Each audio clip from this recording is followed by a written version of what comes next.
Krásný den všem, přináším vám novou investiční příležitost. Bohužel se nepodařilo nahrát z prezentace, takže ve zkratce, opravdu ve zkratce vám představím tento program. Jde o vývoj nové mobilní aplikace, která se jmenuje Gym4Me, která vlastně půjde na trh už k prodeji v dubnu příštího roku. My jsme to chytli opravdu za minutu 12, kdy máme možnost vlastně zainvestovat ještě do této aplikace a získat opravdu velmi zajímavé příjmy vlastně tady z této investice.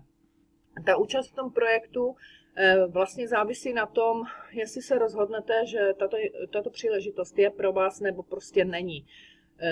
Co vlastně ta aplikace nabízí, protože jich je velké množství, určitě ti, kteří mají smartfony, tak ví, že na Google Play a App Store je toho prostě nepřeberné množství. Tato aplikace je opravdu unikátní. Je unikátní v tom, co všechno nabízí, vlastně, co všechno obsahuje, protože takový komplex ještě žádná aplikace nemá. Ano, proto se čeká, že vlastně bude, jak bych to řekla, maximálně stahovaná a ponese maximální zisky.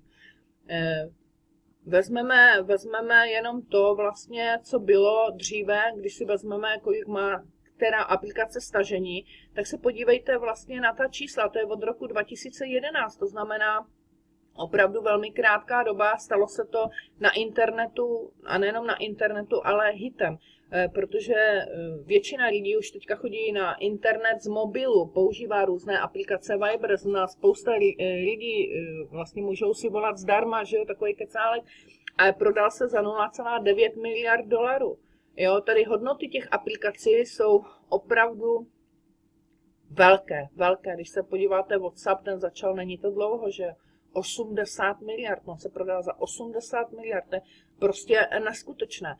Teďka tady máme srovnání, v konci máme Gym4Me, kdy počítali vlastně, že se to prodá za 6 bilionů dolarů. No, já si myslím, že to bude mnohem více. Tady máme další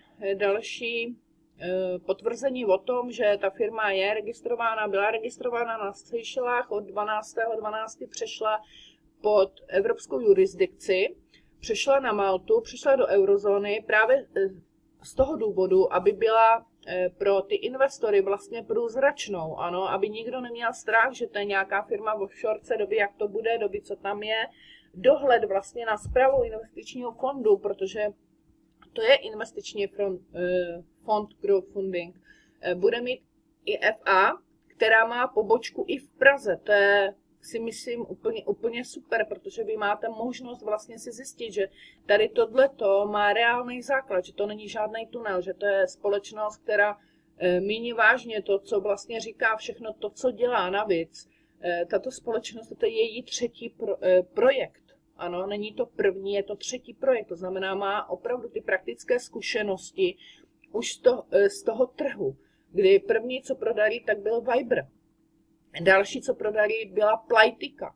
Vyvíjí odborníci ze Synensis v Minsku, kde vlastně mezinárodní tým tady těch nejlepších ITáků, kteří vyvíjí tu aplikaci, ty jednotlivé části. Zde máme vlastně ředitele Bruno Horna, který je ze Švýcarska. Každý z akcionářů dostane ve Švýcarsku svůj vlastní bankovní účet, dostane svou vlastní platební kartu. To znamená, ty dividendy budete moci, pokud budete chtít dividendy, budete moci vybírat vlastně ze švýcarské banky. Pokud se rozhodnete, že jednorázově ten svůj podíl, tu svoji akci prodáte, no tak si tam vyberete všechny peníze. Švýcarsko dlouhodobě patří, co se týká bankovnictví, opravdu k prestiži v Evropě. Proč vlastně tento projekt by měl být úspěšný? Protože to je vlastně de facto první ruská aplikace jako taková. Jo? Vždycky jeli na různých amerických a tak dále. Toto je čistě ruská, i když se podílejí na různých těch částích té aplikace ostatní vývojáři, tak prostě je to pod ruskou hlavičkou. Rusko, ať se na to díváte jak chcete, je obrovský kus země a je tam obrovský počet obyvatel. A oni jsou velmi hrdí na všechny své výrobky. Takže se očekává, že to stahování té aplikace, že to bude prostě virální, že těch lidí, kteří si tu aplikaci stáhnou, bude obrovské množství. Proč je důležité, aby si tuto aplikaci stáhlo co nejvíce lidí? No, protože počet stažení určuje cenu aplikace. Ne žádný akciový trh, jak se to vyvíjí finanční trh, ale počet stažení přímo úměrně ovlivňuje hodnotu této aplikace. V těchto dnech v Dublinu má vedení firmy jednání, nejenom o reklamě, jakým způsobem vlastně vyzdvihnout ten projekt, jakým způsobem ho dají o něm znát na internetu a tak dále, ale Google Play už vlastně před měsícem, když tam byli poprvé, ohodnotil tuto aplikaci díky těm funkcím, které má, o kterých si řekneme, taky ohodnotil na 24 miliard, prosím vás, a to není ještě hotová. Další plus pro nás je to, že tato aplikace už je ke stažení. Vy můžete si stáhnout do svého mobilu a můžete sledovat ten růst vlastně, co tam všechno přichází, jak tam je, jak se to rozšiřuje, jak se to vlastně komponuje všechno do sebe. Tak a teďka k tomu nejdůležitějšímu, co ta aplikace vlastně vůbec má obsahovat. Proč si všichni myslí, že bude tak úspěšná? Proč si myslí, že má úplně jiné funkce? Protože v sobě zahrnuje to, co ostatní funkce nemají. Seznam kontaktu to má všechno. To mají všichni, že jo? Ale statusy, individuální chaty, co je individuální chat?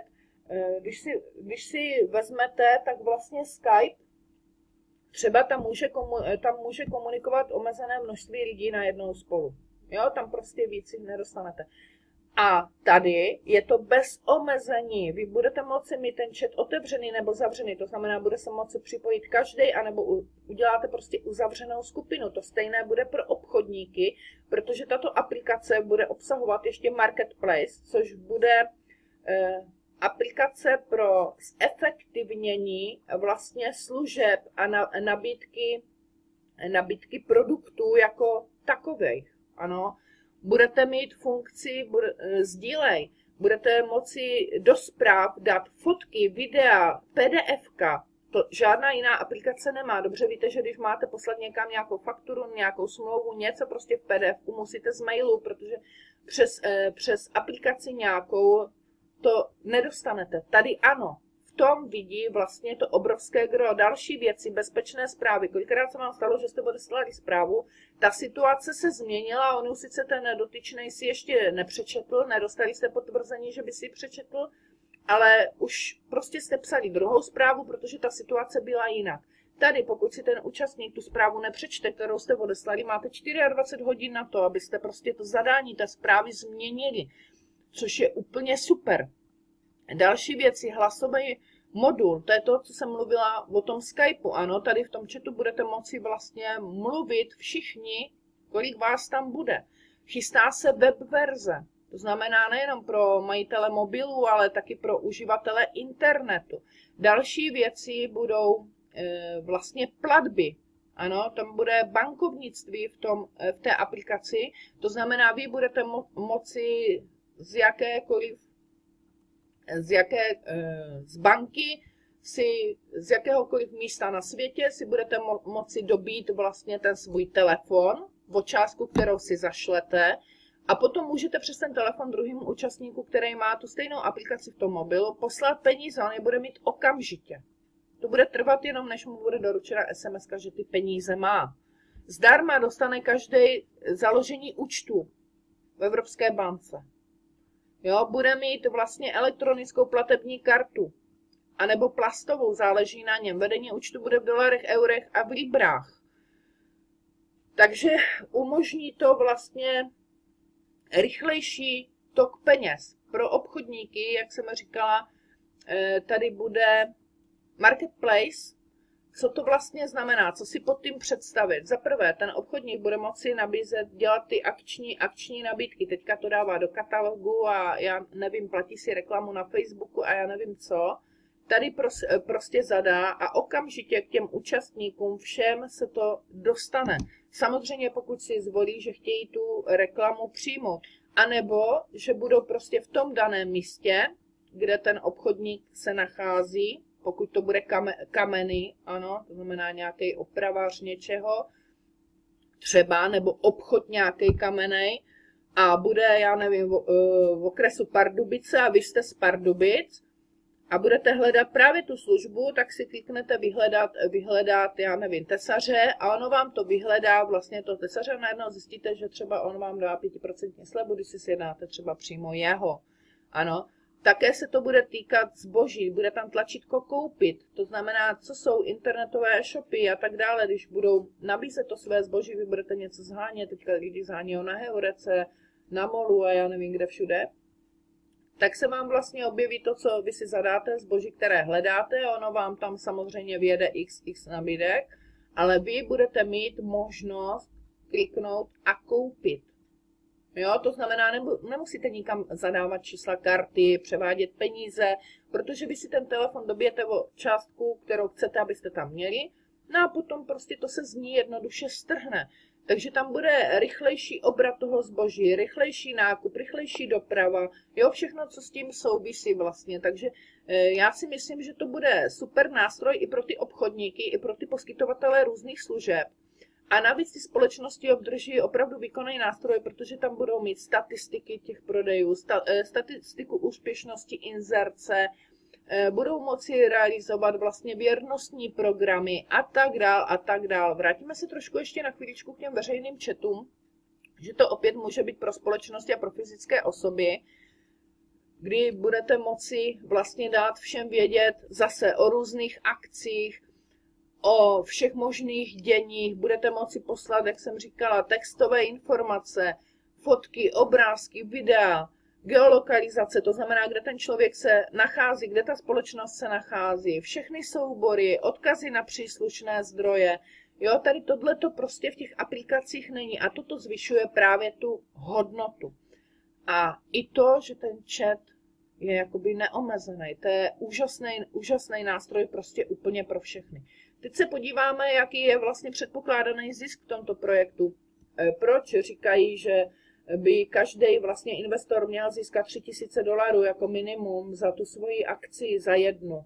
Jo, někomu se zdá, že to je obrovská částka, nicméně podívejme se na to, že se vycházelo z toho, že ta aplikace se prodá zhruba za 6 miliard.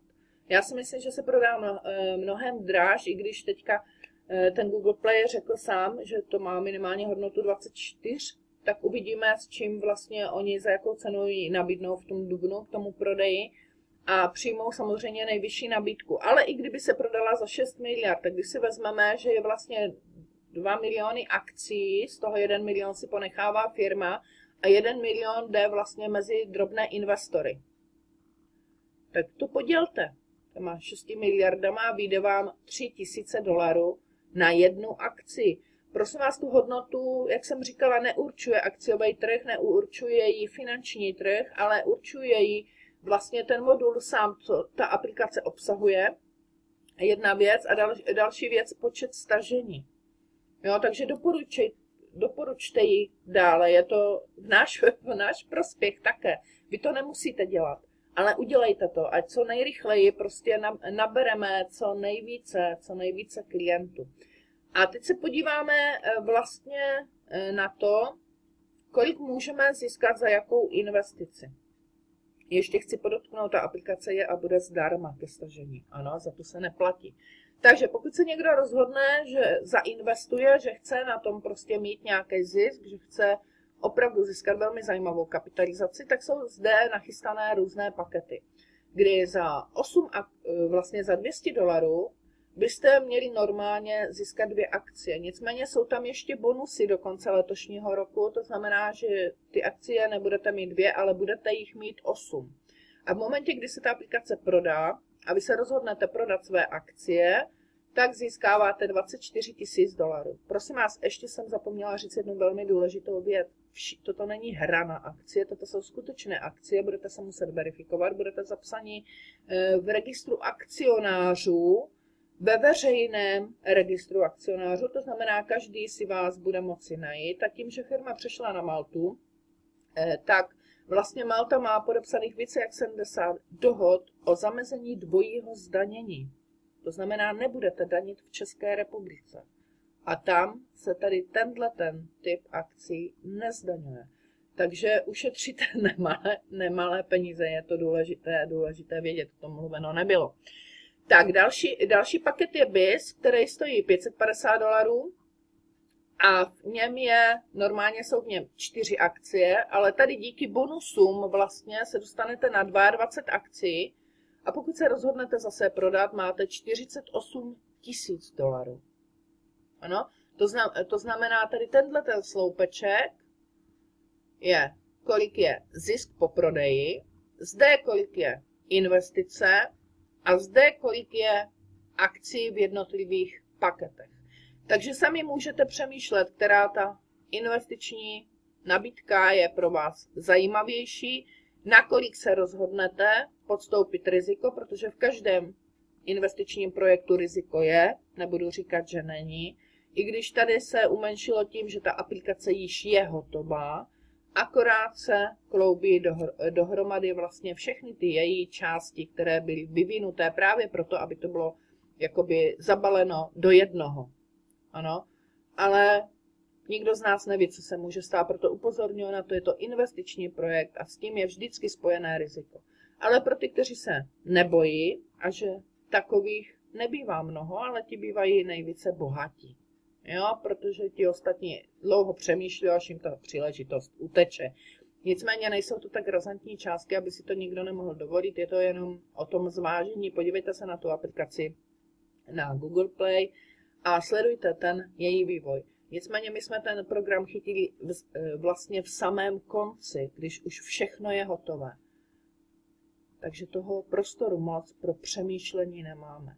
Akcie se budou prodávat ještě v lednu, ale bude jich o 30% méně a pravděpodobně už nebudou ani ty bonusové, které jsem tady zmiňovala, že díky nim místo 2 akcí máte 8, protože jde to do finále. Chystají se smlouvy o prodeji. Na konci března, na začátku dubna už má být vlastně nabídnutá k prodeji.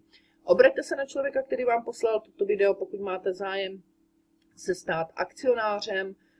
A pokud nevíte, na koho se máte obrátit, zde máte na mě Skype, máte zde skupinu, která je na Facebooku, najděte si, připojte se k nás, sledujte ty informace vlastně nové, které jsou, já se snažím všechno překládat, ale tím, že jsou svátky, taky toho času není moc, ale ty nejdůležitější věci určitě tam naleznete, budu se snažit to udělat co nejrychleji, abyste věděli, že tato firma skutečně stojí za to, a tato investice stojí za to určitě zvážit. Abych neřekla ani zvážit, protože já sama jsem se připojila. Takových příležitostí moc nebývá. Takže vám všem přeji krásný den, mějte se moc hezky, zatím ahoj.